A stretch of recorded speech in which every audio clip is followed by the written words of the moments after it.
Students, मैं देवेश कुमार अपने YouTube channel वत्स गुरुकुल में आपका स्वागत करता हूं। आज HHPT की तरफ से फिर से एक नया अपडेट आया है आपके मॉक टेस्ट के रिलेटेड। जैसा कि आपको पता है कि आपका मॉक टेस्ट 21 और 22 को था और बहुत सारे बच्चों का या कहें तो सभी बच्चों का मॉक टेस्ट ठीक से हुआ नहीं। किसी ना किसी वजह से उनका मॉक टेस्ट में प्रॉब्लम आया, या तो लॉगिन नहीं हुआ, लॉगिन हुआ तो फिर आपके क्वेश्चंस नहीं खुले, कुछ ना कुछ टेक्निकल इश्यूज आए थे। तो HHBT की तरफ से फिर से अपडेट आ गया है, फिर से नया शेड्यूल जारी कर दिया गया है और आज 25 सितंबर 2020 के डेट में एक नया शेड्यूल जारी कर दिया गया है। और पिछले जितने भी नोटिफिकेशन थे, क्लैरिफिकेशन थे रिगार्डिंग मॉक टेस्ट, वो सब डिलीट कर दिया गया है इनके ऑफिशियल वेबसाइट पे। तो आप देख सकते हो कि वेबसाइट पे सारे डिलीट हो चुके हैं। तो मैं अपडेट को फिर से ले जाता हूं वेबसाइट पे, अपना स्क्रीन शेयर करता हूं आपसे और आप देखो कि क्या है और हम देखते हैं उसके बारे में पूरा डिटेल्स में मैं समझाऊंगा। तो आते हैं HHBT के वेबसाइट पे। तो मैंने यहाँ वेबसाइट आपके साथ शेयर कर दिया है। तो आप देख सकते हो कि 25/9/2020 के डेट में एक आया है, ब्लू कलर में मेंशन किया हुआ है, mock test of civil and mechanical engineering students of terminal semester on 27/9/2020 Sunday. Civil और मैकेनिकल इंजीनियरिंग स्टूडेंट्स के लिए यह टर्मिनल सेमेस्टर का पेपर है, मॉक टेस्ट है और ये इसका डेट है 27/9/2020 को। इसको ओपन करते हैं, देखते हैं इसके अंदर क्या है। तो यहाँ पे शेड्यूल आप देख सकते हो, यहाँ स्क्रीन पे मैंने शेयर किया हुआ है, यहाँ पे शेड्यूल दिया हुआ है और इंस्ट्रक्शन फॉर मॉक टेस्ट दिया हुआ है। तो ये जो इंस्ट्रक्शन है ये सभी बच्चों के लिए है, सिविल और मैकेनिकल का नहीं। सभी जितने भी डिप्लोमा HHBT के स्टूडेंट हैं जिनका ऑनलाइन एग्जामिनेशन होने वाला है, इन सभी बच्चों के लिए। तो बहुत ध्यान से इनको सुने। और सिविल और मैकेनिकल के लिए पहले अभी शेड्यूल आया है, धीरे धीरे करके सारे डिपार्टमेंट, सारे ब्रांचेज के आ जाएंगे। तो देखते हैं क्या क्या शेड्यूल में है। तो शेड्यूल ऑफ मॉक टेस्ट 25/9/2020 आज का डेट लिखा हुआ है। Serial number 1, branch code 7, civil 2014 to 2017 batch except part time diploma students. और date and time of mock test है 27/9/2020 संडे 9 बजे से 9:45 सुबह में। ड्यूरेशन ऑफ मॉक टेस्ट इसमें लिखा हुआ है, student can log in between 9 AM to 9:15 AM and mock test will be of 30 minutes after login। ठीक है, timer will display the minutes left during exam। तो ये दिया हुआ है कि सिविल जो 2014 से 2017 बैच के बच्चे हैं उनके लिए है, पार्ट टाइम बच्चों के लिए ये नहीं है अभी, उनके लिए भी आएगा, बाद में अपडेट कर दिया जाएगा। 14 से 17 के जो रेगुलर बैच के स्टूडेंट हैं बस उनके लिए ये मॉक टेस्ट है। 27/9/2020 को होगा, 9 बजे से स्टार्ट होगा और 9:45 तक चलेगा। इसमें एक मेंशन किया गया है ड्यूरेशन कि स्टूडेंट को 9 से 9:15 के बीच में ही आपको लॉगिन करना है, लेट नहीं कर सकते हो। टाइम मेंशन कर दिया गया है कि 9 बजे से लेके 9:15 के बीच में 15 मिनट का आपको टाइम दिया गया है लॉगिन करने के लिए। जैसे ही आप मान लो 9:10 में एग्जाम स्टार्ट करते हो तो ये एग्जाम 30 मिनट्स का होगा। जैसे ही आप स्टार्ट करोगे टाइमर आपका स्टार्ट हो जाएगा और 30 मिनट का एग्जाम होगा। ठीक है, सेम कंडीशन मैकेनिकल स्टूडेंट्स के लिए है, टाइमिंग बस फर्क है कि उनका टाइम है 12 बजे से लेकर 12:45 तक। सिविल बच्चों के लिए, सिविल वाले बच्चों के लिए 9 बजे से 9:45 तक और मैकेनिकल वाले बच्चों के लिए 12 से 12:45 तक। 12 से 12:15 के बीच में लॉगिन करना है और 30 मिनट का एग्जाम होगा। ये नहीं कि आप 9:30 बजे, मतलब 9 से 9:45 है तो 9:40 में 9:30 में आप लॉगिन करो, नहीं, बिल्कुल नहीं। आपको 9 से 9:15 के बीच में ही लॉगिन करना है। हार्डली 9:15, 9:16 हुआ तो आप लोग का लॉगिन कैंसिल हो जाएगा, लॉगिन आप नहीं कर पाओगे। तो इस बात का बिल्कुल ध्यान रखना है कि टाइम से आप आ जाओ। इसके बाद है इंस्ट्रक्शन सभी बच्चों के लिए, चाहे वो मैकेनिकल हो, सिविल हो, इलेक्ट्रिकल हो, किसी भी ब्रांच के हो या दूसरे भी फार्मेसी के हो, सभी बच्चों के लिए इंस्ट्रक्शन है। पहला इंस्ट्रक्शन ये है, student will be allowed to take the mock test consisting of 30 MCQ each question carrying 1 mark as per above schedule.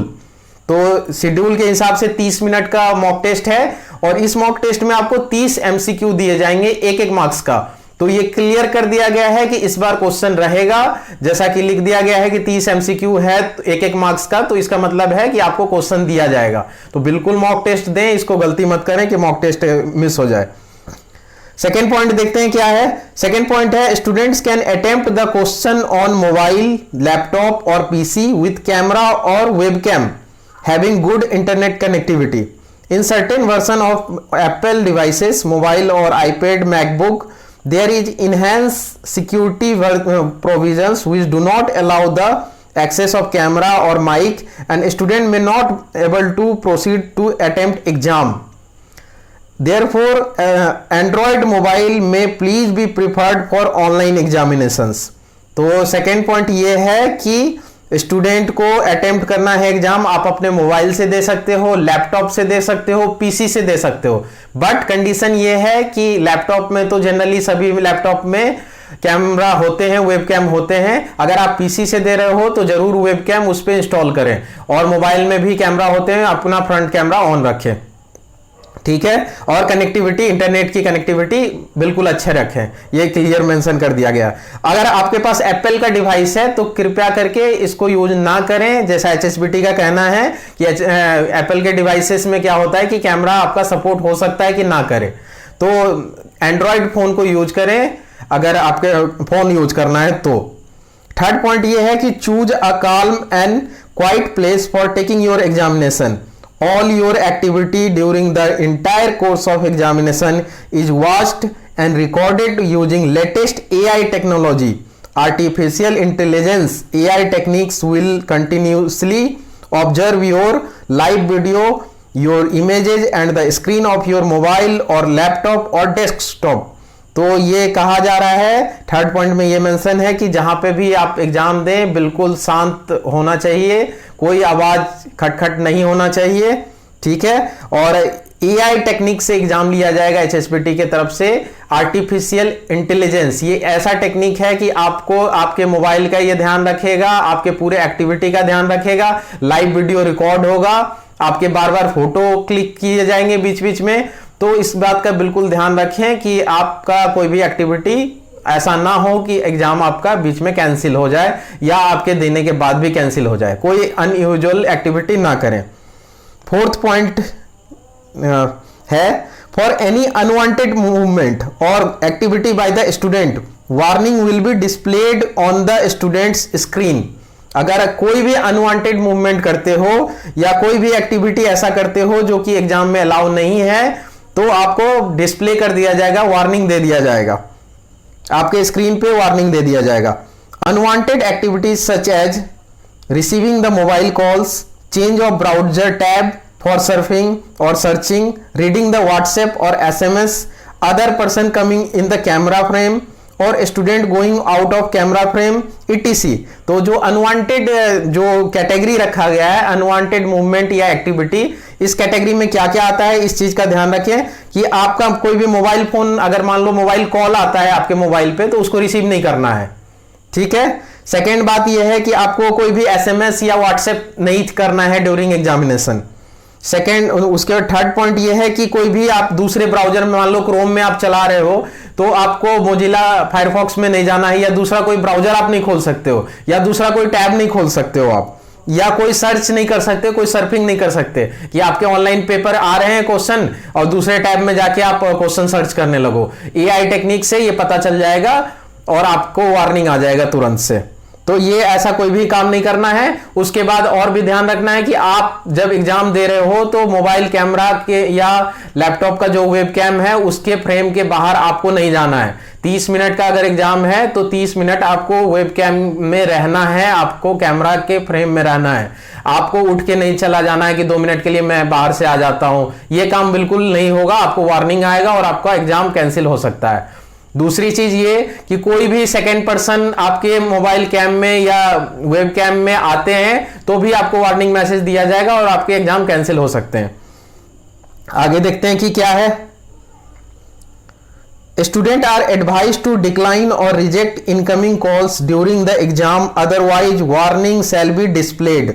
आपका अगर कोई भी इनकमिंग कॉल आता है तो आप उसको रिजेक्ट या डिक्लाइन कर दें, अदरवाइज आपने अगर कॉल रिसीव किया तो वार्निंग आएगा आपको। Loss of internet connectivity, power failure, action by student to log off, refresh will also be counted among warning. अगर आपका इंटरनेट कनेक्टिविटी चला गया, मान लो इंटरनेट कट गया, पावर फेलियर हो गया, और मान लो कोई इंटरनेट कनेक्टिविटी चला गया या किसी भी वजह से स्टूडेंट का जो डिवाइस है वो लॉग ऑफ हो गया या आपने रिफ्रेश कर दिया, तो ये सारे वार्निंग के कैटेगरी में आता है और आपको वार्निंग दिया जाएगा। तो इस बात का ध्यान रखें कि आप रिफ्रेश भी ना करें। बच्चे कई बार करते हैं कि नेट का स्पीड स्लो चल रहा है तो एक बार हम रिफ्रेश करके देख लेते हैं, तो रिफ्रेश करोगे आपको वार्निंग आ जाएगा। फिर लिखा हुआ है after 5 such warnings the test will automatically close and the student will not able to continue और रिज्यूम द एग्जाम। तो 5 वार्निंग आने के बाद आपका ऑटोमेटिकली एग्जाम क्लोज कर दिया जाएगा और आप फिर से एग्जाम नहीं दे सकते।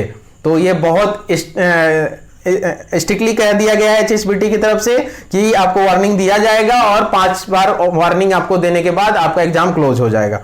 5वां पॉइंट देखते हैं, students are advised to check their device for battery backup and data package speed और validity before taking online examination. मान लो ऐसा आप चेक कर लेना कि बैटरी बैकअप सही है, डाटा पैक है, पूरा वैलिडिटी है उसका। मान लो आप एग्जाम देने बैठे और आपका बैटरी खत्म हो गया, डाटा पैक खत्म हो गया, वैलिडिटी खत्म हो गया, तो फिर ये आपकी गलती मानी जाएगी। 6th पॉइंट है student are advise not to take any kind of help और cheating during the exam.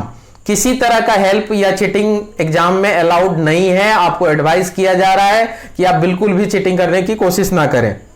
7th point यह है कि during the examination if students device is down due to power failure और network connectivity is lost, the student have to re log in on the same और other device within 3 minutes. The exam will resume from the previous stage after 3 minutes. Student will not able to re-log in for exam. तो ये भी बात है कि हो सकता है किसी वजह से, पावर फेलियर की वजह से या बैटरी बैकअप की वजह से आपको वार्निंग तो आएगा, लेकिन एक चांस मिलेगा आपको HSBT की तरफ से दिया गया है कि 3 मिनट का आपको टाइम रहेगा। आप मान लो किसी भी वजह से आपका डिवाइस ऑफ हो जाता है, नेटवर्क चला जाता है, तो आप 3 मिनट के अंदर फिर से लॉगिन कर लें और जहां पे आपका एग्जाम रुका था वहीं से स्टार्ट हो जाएगा। 3 मिनट से अगर 1 सेकंड भी देरी हुआ तो आपका एग्जाम क्लोज हो जाएगा, आप लॉगिन नहीं कर पाओगे। 8वां पॉइंट है all questions are compulsory and there is no negative marking for wrong attempt. सभी क्वेश्चन कंपलसरी हैं और नेगेटिव मार्किंग नहीं है, तो इसलिए सारे क्वेश्चन अटेम्प्ट करें चाहे वो आए या ना आए, क्योंकि नेगेटिव मार्किंग यहां पे नहीं है। 9th पॉइंट है the student must click end test only after completing the examination.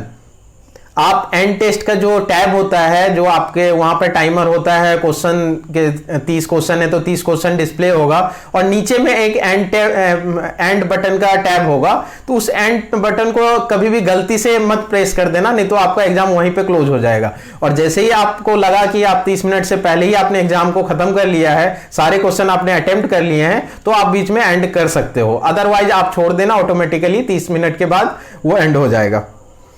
Please note that once the student make the final submission by clicking end test, student will not able to take up the examination again. यही बात मैंने अभी जो बताया वही कि आपने अगर एंड टेस्ट दे दिया, कर दिया, बटन प्रेस कर दिया, तो फिर से आप एग्जाम नहीं दे पाओगे। लास्ट है after completion of test the exam will be submitted automatically even if student does not click end test. वही बात मैंने पहले ही बता दिया कि एंड टेस्ट अगर आपने नहीं प्रेस किया तो 30 मिनट के बाद ऑटोमेटिकली एंड हो जाएगा, आपका एग्जाम ओवर हो जाएगा। तो ये सब इंस्ट्रक्शन थे, स्ट्रिक्ट वार्निंग दिया जाएगा आपको। बहुत इंटरनेट की कनेक्टिविटी बहुत ध्यान रखना है, बैटरी बैकअप ध्यान रखना है, पावर फेलियर ना हो जाए, इन सब का ध्यान रखना है। जो कैमरा आप ऑन करोगे तो कैमरा के फ्रेम में कोई दूसरा पर्सन ना आ जाए। आप खुद उस 30 मिनट के दौरान इधर उधर नहीं जाने चाहिए, कैमरा के फ्रेम में रहने चाहिए, क्योंकि 30 मिनट का आपका रिकॉर्डिंग चलेगा। अगर आपने जरा सी गलती कर दी तो हो सकता है कि आपका एग्जाम कैंसिल हो जाए। तो इस बात का बहुत ध्यान रखें कि इन चीजें, छोटी छोटी गलतियों की वजह से आपका एग्जाम ना कैंसिल हो। तो यहीं पे मैं अपना स्क्रीन ऑफ करता हूं। तो यही अपडेट था आपके लिए, बहुत इंपॉर्टेंट अपडेट है, इस बात बहुत ध्यान रखें। बहुत सारी इश्यूज आई, आपके रजिस्ट्रेशन के टाइम में भी बहुत सारा इशू आया, अभी जब मॉक टेस्ट 21 और 22 को होने वाला था उसमें भी बहुत सारा इशू आया। तो उम्मीद करते हैं कि इस बार HSBT की तरफ से अच्छे से तैयारी कर ली गई होगी और इस बार आपको दिक्कत ना हो एग्जाम में, इसका उम्मीद करते हैं। और इसके साथ ही मैं बेस्ट ऑफ लक आपको बोलना चाहता हूं कि आप अच्छे से तैयारी करें एग्जाम के लिए, मॉक टेस्ट जरूर दें और हर चीज का आप ध्यान रखें कि कहां पे क्या टैब था, क्या बटन कहां पे है, इंस्ट्रक्शन को पूरी तरह से अच्छे से फॉलो करें। ठीक है, तो इतना ही मैसेज आपको पहुंचाना था और मैं आपसे रिक्वेस्ट करना चाहता हूं कि ज्यादा से ज्यादा मैसेज को शेयर कर दें, इंफॉर्मेशन को पास ऑन कर दें कि सभी बच्चों तक ये इंफॉर्मेशन पहुंच जाए टाइम से। इसलिए नोटिफिकेशन अपना ऑन रखें, मेरे चैनल को जरूर सब्सक्राइब कर दें अगर आप अभी तक नहीं किया है सब्सक्राइब तो, और लाइक बटन भी प्रेस कर देना अगर आपको वीडियो अच्छा लगे तो यहीं पे मैं अपना वीडियो एंड करता हूं। थैंक यू, जय हिंद।